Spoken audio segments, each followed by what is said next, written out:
Alors, bonsoir et bienvenue à la séance du mois de mars 2026 de la MRC Domaines-du-Roi. Donc, bienvenue à tous les élus et les membres de l'administration de la MRC Domaines-du-Roi. On va vous proposer un autre jour, l'autre jour suivant, avec le retrait du point 7.8. Est-ce qu'on a d'autres points à ajouter ou à retirer, M. Gagnon? Non, M. le préfet. Qui fait la proposition de l'autre jour? M. Boilly et M. Dubois. On est à la ratification du procès-verbal de la dernière rencontre. Vous l'avez reçu dans le délai imparti par la loi. Est-ce qu'il y avait des commentaires, des questions?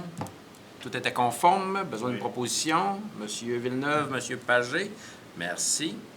On dépose également en 4 le résumé de la correspondance. En 5, l'administration générale, l'acceptation des comptes en 5.1 et engagement. Monsieur Gagnon.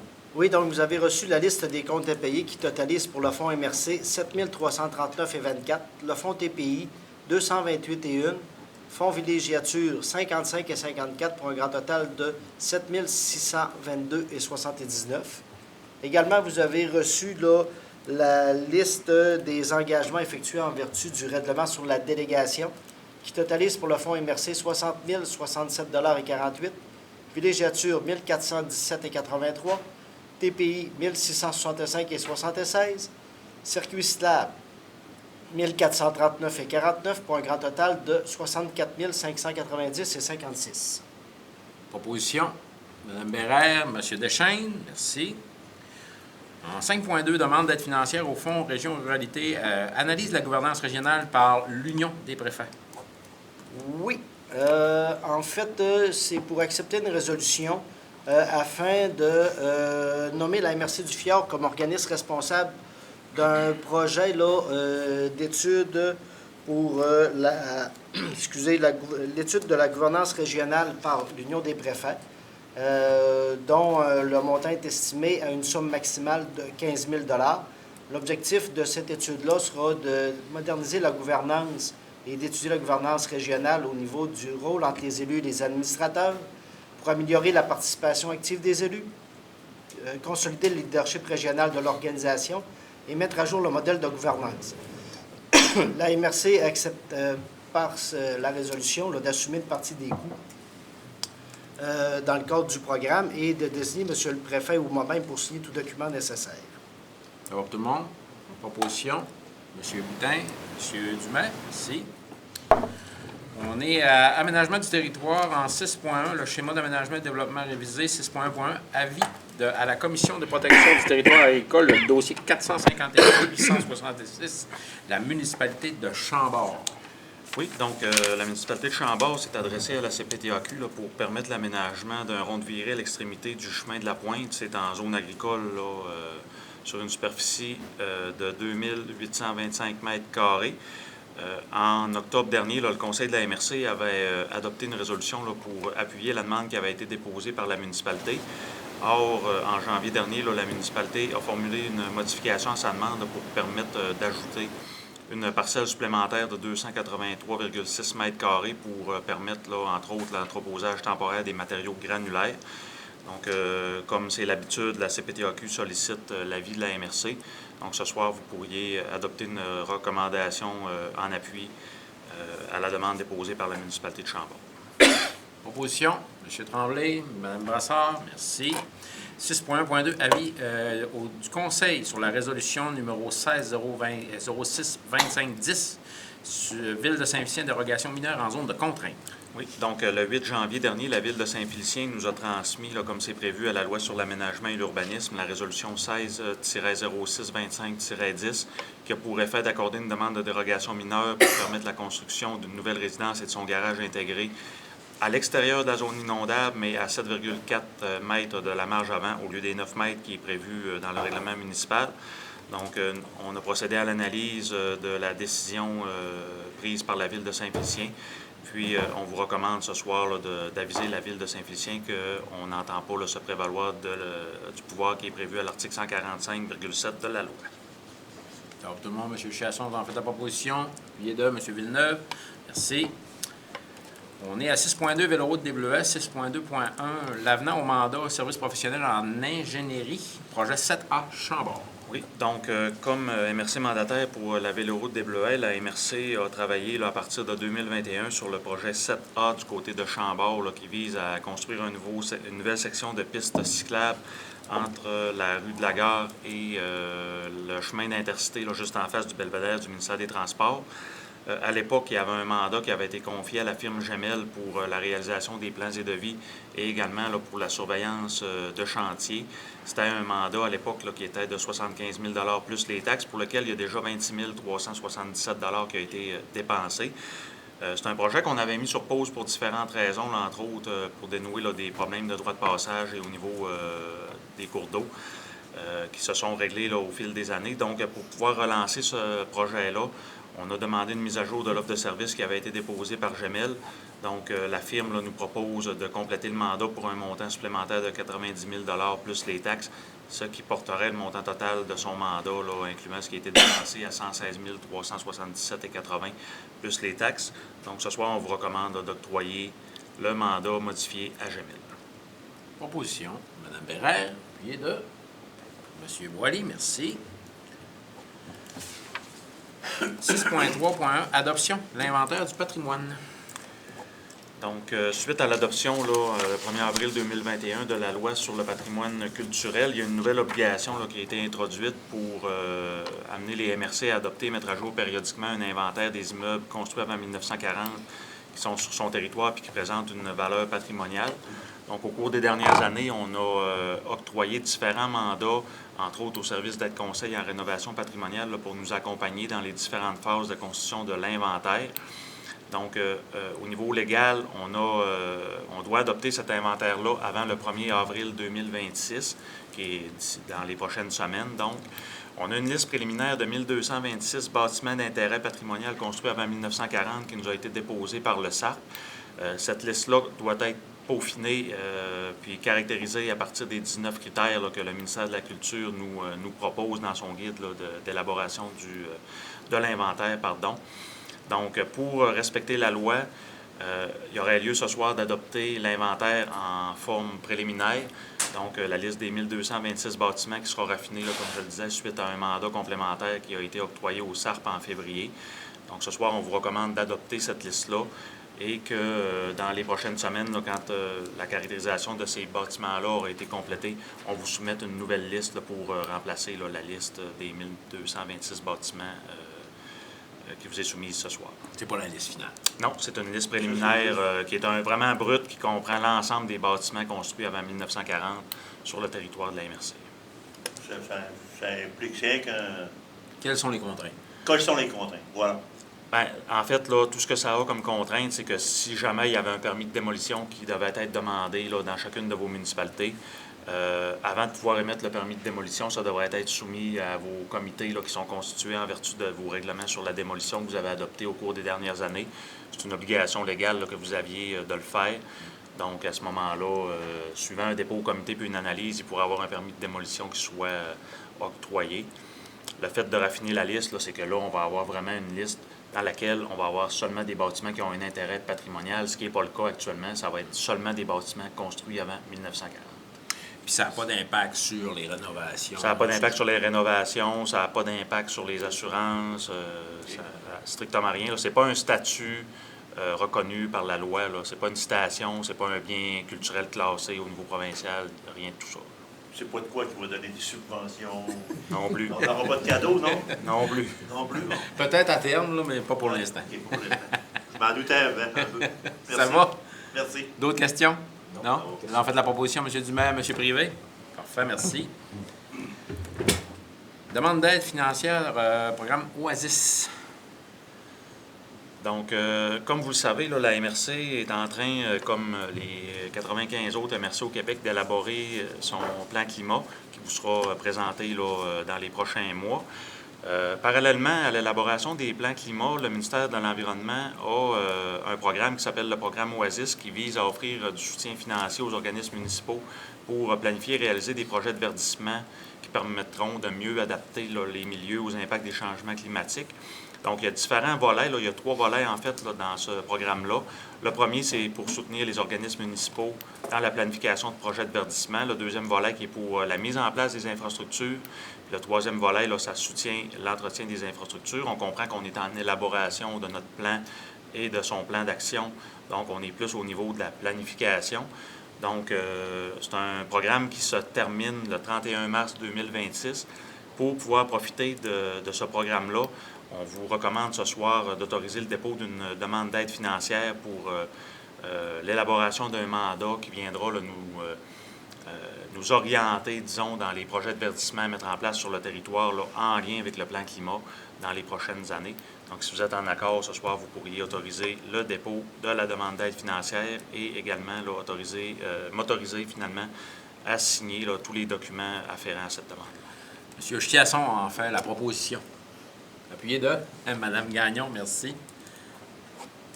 Développement territorial et socio-économique en 7.1, adoption de projet au Fonds de développement Domaine du Roi, Mme Brassard. Oui, 4 projets ont été déposés dans le Fonds de développement Domaine du Roi et les 4 sont recommandés au Conseil de MRC par le comité d'évaluation.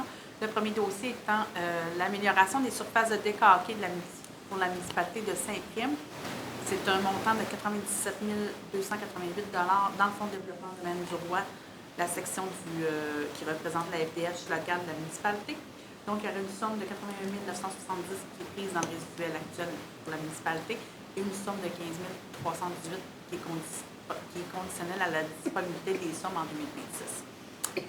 Le projet de la grande foulée d'école d'Arbrisseau de Saint-André, un projet de course dans le volet local, 1086 dans le volet local de la municipalité de Saint-André. Le projet valorisation des surplus agroalimentaires sur le territoire de la MRC Domaine du Roi. Le projet des butinards, c'est une somme de 15 000 qui est recommandée dans le volet territorial. Une première année à 7 500 l'an 2, 5 000 et l'an 3, 2 500. Le numéro 4, la remorque événementielle communautaire de la ville de Saint-Félicien. C'est un montant de 25 000 dans le volet local du FDH. Dans le cadre du Fonds de développement de Domaine du Roi, le montant est recommandé. Donc, le Conseil pourra autoriser ces 4 projets-là pour un total de 138 158. Questions sur les projets? Vous êtes en accord avec les 4 projets? Oui. Proposition, M. Dumais. Mme Bérère, merci. Merci, Mme Brassard. Le cadre d'intervention maintenant de la vitalité, volet 2 et le volet 3. Toujours, Mme Brassard. Dans le cadre de l'entente de développement territorial convenue entre le ministère des Affaires municipales et la MRC, on doit déposer un cadre d'intervention au 31 mars 2026 pour la gestion des sommes provenant du volet 2 du Fonds de région de ruralité et du volet 3. La MRC a donc élaboré son cadre d'intervention qui est joint. 2 documents complémentaires sont joints, c'est la politique de gestion des entreprises et la politique de projet structurant pour le développement territorial qui est le volet 2.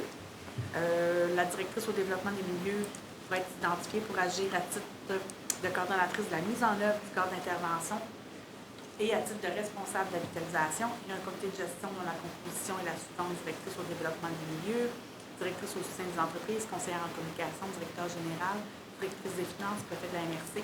Ce comité-là pourrait s'adjoindre des ressources techniques au besoin. Un comité d'évaluation pour les dossiers qui sont soumis en appel de projet sera formé de la directrice au développement des milieux, de l'analyste principal au service des entreprises, un représentant de la CDC, de la SADC et du milieu communautaire, et un représentant du milieu économique. Le cadre d'intervention, ces documents complémentaires seront donc déposés avant le 31 mars au ministère des Affaires municipales et sur le site Internet de la MRC, tel que convenu. Ça va pour tout le monde? Proposition, Mme Brassard, appuyée de M. Pagé, merci.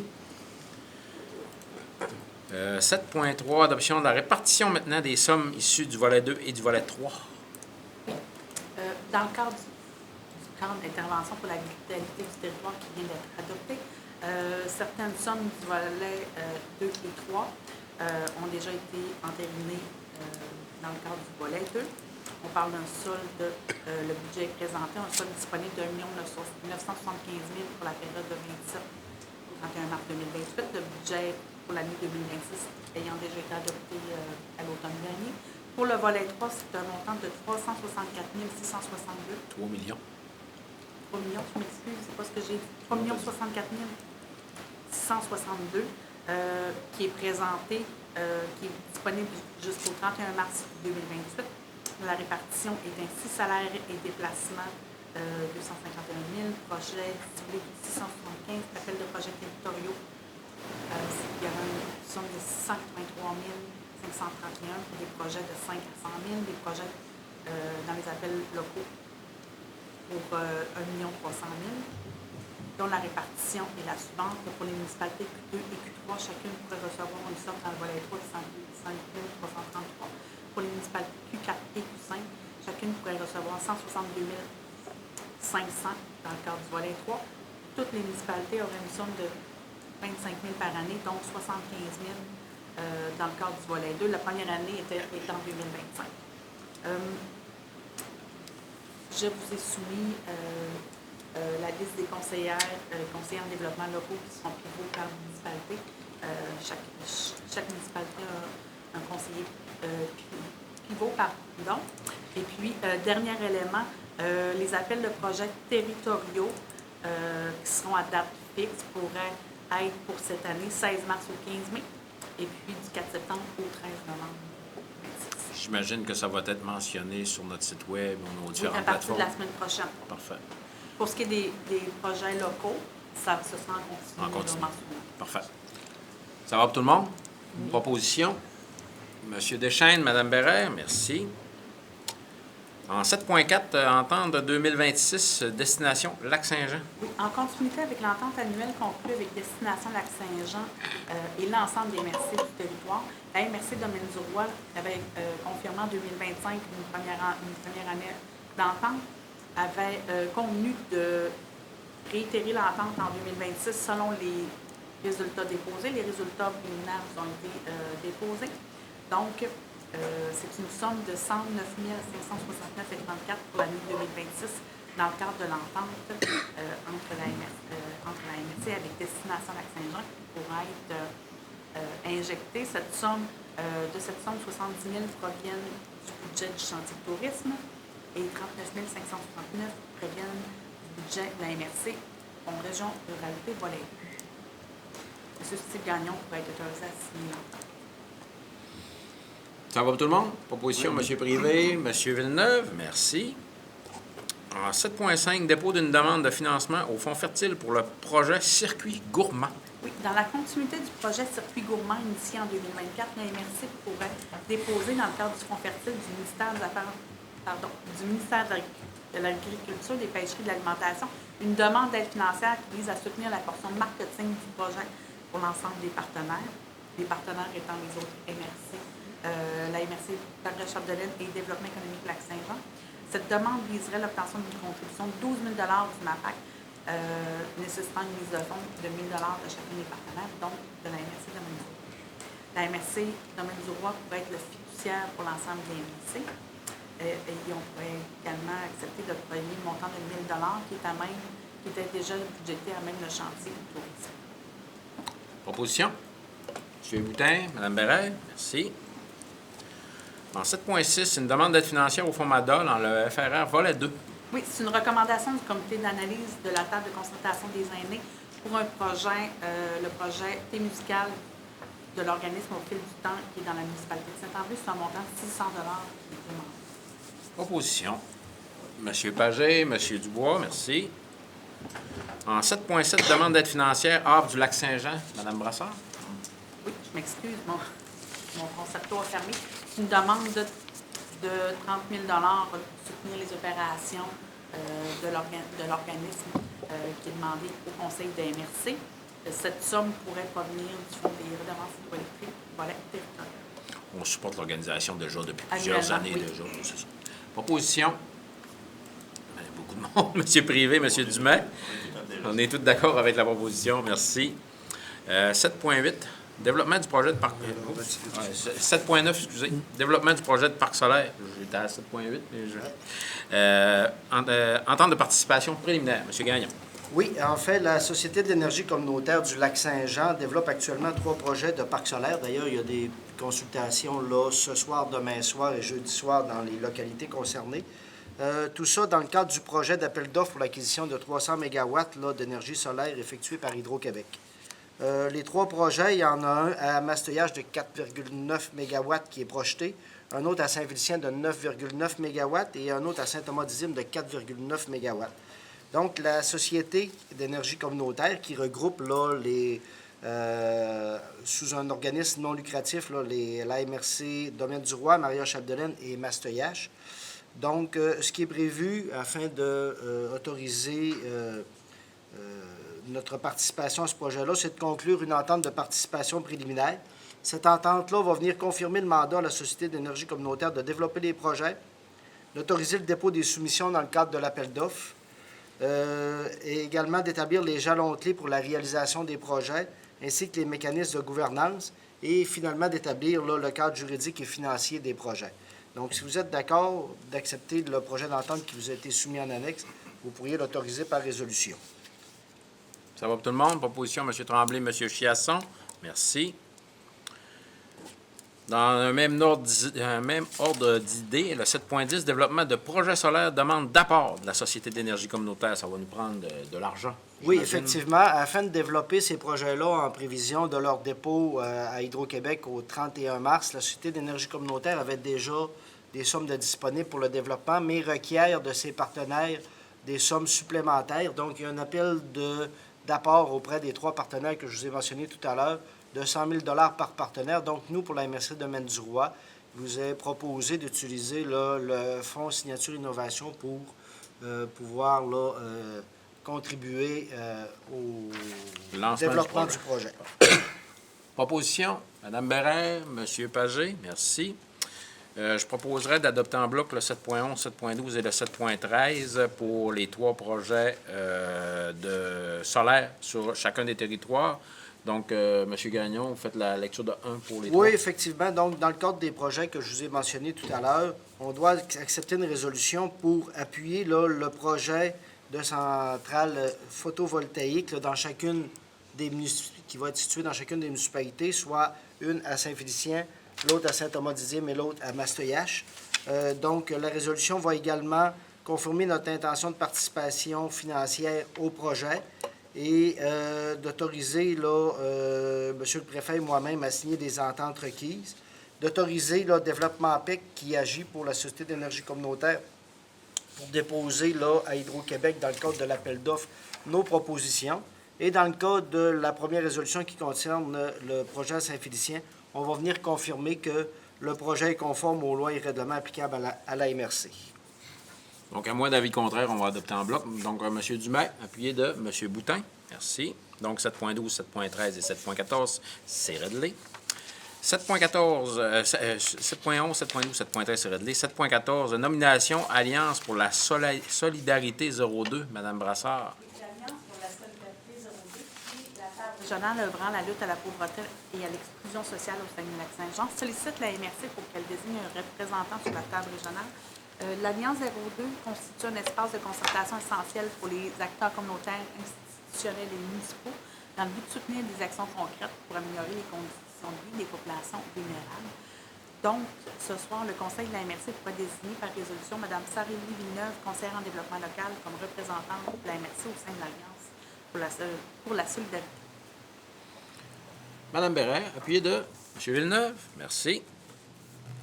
En 9.1, reddition de compte, le plan d'intervention en infrastructure routière locale. M. Bouchard, on vous a déstabilisé. Oui. Ça faisait un petit bout qu'on attendait après le plan Légèrement. d'intervention. Je pense que les gens vont être contents qu'on dépose. Oui, donc on avait mandaté la firme Maxum pour réaliser le plan d'infrastructure routière locale en vertu de la résolution 2023-227. Le rapport final a été déposé, approuvé par le Conseil en septembre dernier. Donc, c'est un montant d'aide financière au démarrage de 37 500 $ qui avait été reçu par la MRC à la signature de l'entente. Puis, pour l'élaboration, on a reçu un montant supplémentaire là, de 116 570 toujours du ministère des Transports. Donc, le versement du solde de l'aide financière d'un montant de 271 998 sera versé dès l'approbation de la reddition par le ministère des Transports pour une aide financière totale de 426 068. Donc, vous pourriez autoriser là, M. Francis Leclerc, qui est le directeur du service d'ingénierie à la MRC, à déposer tous les documents nécessaires au ministère des Transports pour obtenir le versement du solde de l'aide là, qui nous avait été consenti. Proposition. Mme Brassard, M. Boily. Donc, j'imagine qu'à partir de ce moment-là, les municipalités vont pouvoir déposer des demandes d'aide financière dans le... Sur l'acceptation du plan, oui. Sur l'acceptation du plan pour les routes dans le plan d'intervention. 9.2, programme d'aide au développement du transport collectif dans le volet 2, la demande d'aide financière 25-27. Dany? Donc, en novembre dernier, le ministère des Transports a publié là, les modalités 2025-2027 du programme d'aide au développement du transport collectif. Donc, étant donné que la MRC est un organisme admissible, on peut dès maintenant là, déposer une demande d'aide financière pour les 3 années qui sont couvertes par le programme. Pour ce faire, on doit soumettre différents documents pour compléter la demande. Donc, ce soir, le Conseil pourrait signifier là, par résolution au ministère des Transports que la MRC s'engage à respecter les critères d'admissibilité qui sont prévus au programme, adopter les prévisions budgétaires 25-27 qui ont été préparées par Accès Transport ainsi que le plan de développement des activités, confirmer qu'il est prévu d'effectuer 47 326 déplacements en 2025, 49 000 en 2026 et 53 000 en 2027, confirmer la participation financière de la MRC au transport collectif régional pour un montant de 230 000 en 25, 265 000 en 26 et 330 000 en 27. Puis demander une aide financière là, pour les mêmes années de 514 863 pour 2025, le même montant pour l'année 2026 et également pour 2027. Puis autoriser le directeur général là, à signer tous les documents nécessaires à la demande. Ça convient à tous. Proposition. M. Dumais, M. Pagé, merci. Merci, M. Bouchard. Travaux préliminaires, bâtiment MRC en 10.1, le décompte numéro 1, M. Gagnon. Oui, dans le cadre là, du contrat qu'on a octroyé là, en janvier dernier à la construction Tanguay-Bonneau, le service d'ingénierie de la MRC a reçu le décompte progressif numéro 1 dans lequel l'entrepreneur là, demande un paiement de 121 808,89 $ pour les travaux là, prévus dans le document de soumission. Ça correspond à l'avancement des travaux en date du 10 mars, soit aujourd'hui. De ce montant, on va retenir une retenue contractuelle de 10 %, ce qui est la norme. Donc, vous pourriez autoriser le paiement demandé au décompte numéro 1, donc après retenue de 109 628 $ plus les taxes applicables. Opposition. M. Chiasson, M. Tremblay, merci. En 10.2, réaménagement des bureaux de la MRC, travaux de construction maintenant. Oui, la MRC est allée en soumission sur appel d'offres public, sur le CAO, pour la réalisation des travaux de réaménagement des bureaux situés aux Les anciens locaux de la banque. L'ancien locaux de la banque. Merci, Monsieur le Préfet. Donc, à la suite du processus, on a reçu 6 soumissions et notre architecte au dossier, Mme Christine Fortin, après analyse, recommande l'octroi du contrat au plus bas soumissionnaire conforme, soit CTF Construction, pour un prix de 1 146 132,24 $, taxes incluses. Donc, le Conseil pourra octroyer le mandat à CTF pour le montant cité. Le tout, cependant, conditionnellement à l'approbation du règlement 330-226 qu'on a adopté précédemment et qui a été soumis au ministère des Affaires municipales pour approbation. Ça va pour tout le monde? Proposition, M. Tremblay, appuyé de M. Villeneuve, merci. En 10.3, réaménagement des bureaux de la MRC, le décompte progressif numéro 1 déjà. Oui, effectivement, là, dans le dossier qu'on vient d'octroyer le contrat, c'est pour le décompte progressif numéro 1 qui prévoit l'organisation de chantier pour un montant de 58 257,83 $ à l'entrepreneur. On n'a pas besoin de l'approbation du règlement puisqu'on finance ces sommes-là à même l'appropriation des surplus et réserves. Proposition. Mme Bérère, M. Deschênes, merci. En 10.4, demande d'aide financière au Fonds Région Ruralité dans le volet 4, la mise en commun pour la gestion intégrée des documents. M. Bouchard. Le 8 juillet dernier, la MRC déposait au ministère des Affaires municipales, dans le cadre du FRR volet 4, le projet de mise en commun pour la gestion intégrée des documents. Suite au dépôt, là, la MRC a reçu une réponse négative à sa demande de la part du ministère. Toutefois, il y a eu des rencontres là, entre les représentants de la MRC et ceux du ministère pour un peu expliquer là, les raisons derrière ce refus, puis également discuter là, des pistes de bonification qui pourraient être amenées là, dans le projet en prévision d'un prochain dépôt. Donc, actuellement, le ministère des Affaires municipales est en appel de projet là, dans le volet 4, toujours pour recevoir là, des nouveaux projets de mise en commun. Donc, suivant là, les échanges, comme je le mentionnais avec le ministère, si le Conseil est en accord, vous pourriez autoriser le dépôt d'une demande modifiée dans le cadre de l'appel de projet en cours, toujours là, pour la gestion intégrée des documents. Ça va pour tout le monde? Proposition, M. Boily, M. Dubois. Merci. En 10.5, désignation, Société d'histoire, Domaine du Roi. Donc, au cours des dernières semaines, la Société d'histoire Domaine du Roi a informé officiellement la direction de la MRC là, de l'entrée en vigueur de ces nouveaux règlements généraux, lesquels découlent de la fusion entre la Société d'histoire et le Centre d'archives Domaine du Roi. Donc, il y aura l'Assemblée générale qui est prévue le 18 mars prochain. Et en prévision de l'Assemblée, la Société d'histoire demande à la MRC de désigner 2 représentants là, conformément à ces nouveaux règlements. Donc, il y a un siège qui est attribué en alternance aux 2 ans à un élu de Roberval ou de Saint-Félicien et un siège attribué en alternance aux 2 ans pour un élu qui provient des 7 autres municipalités du territoire. Donc, ce soir, le Conseil pourrait procéder à la nomination de Mme Claudie Laroche, conseillère de la ville de Roberval, ainsi que M. Vital Dumais, maire de Lac-Bouchette, là, pour la représenter sur le nouveau CA de la Société d'histoire. Proposition, Mme Brassard, M. Dubois. Merci. Félicitations aux gens qui ont été désignés. Nomination, conseillère en développement local, vitalisation. Oui. Oui, M. Gagnon. Donc, afin d'assurer pleinement la mise en œuvre de l'entente de vitalisation et le suivi de la démarche, il est proposé de créer un poste de conseiller au développement local, vitalisation.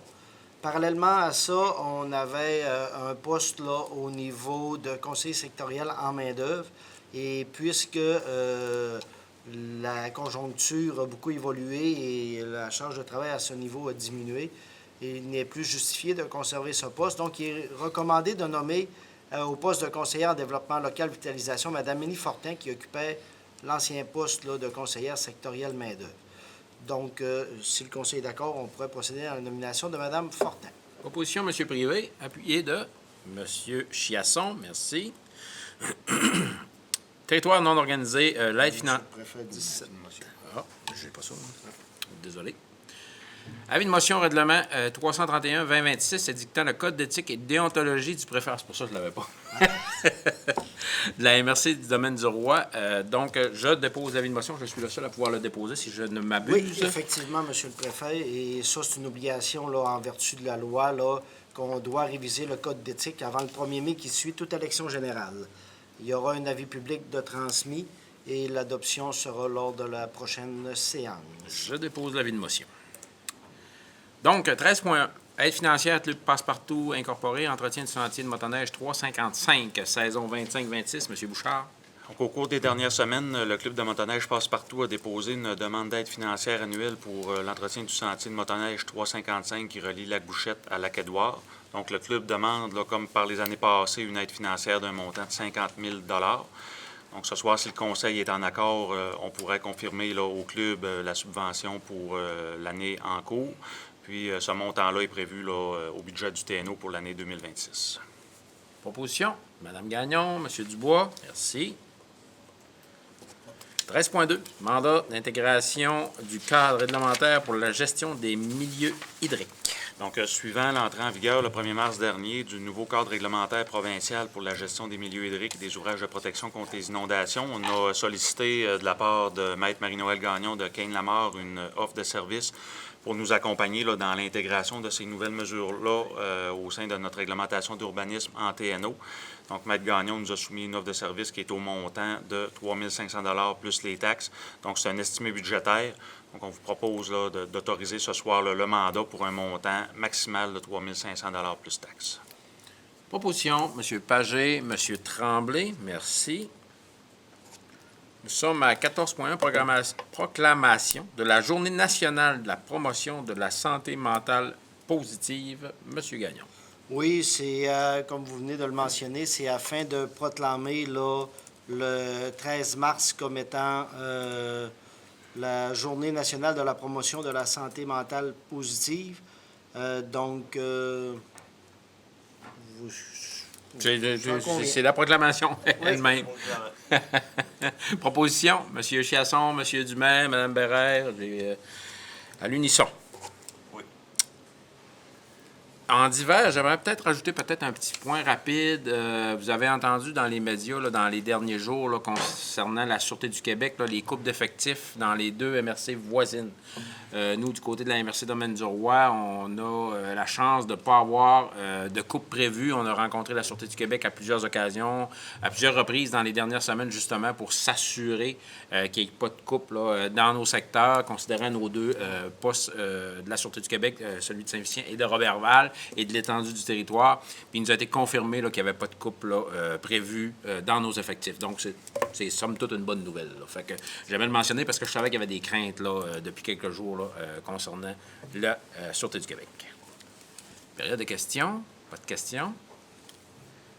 Levée de la séance. Madame Bérère nous propose la levée. Donc, merci beaucoup et merci à tous. Et on se voit le mois prochain.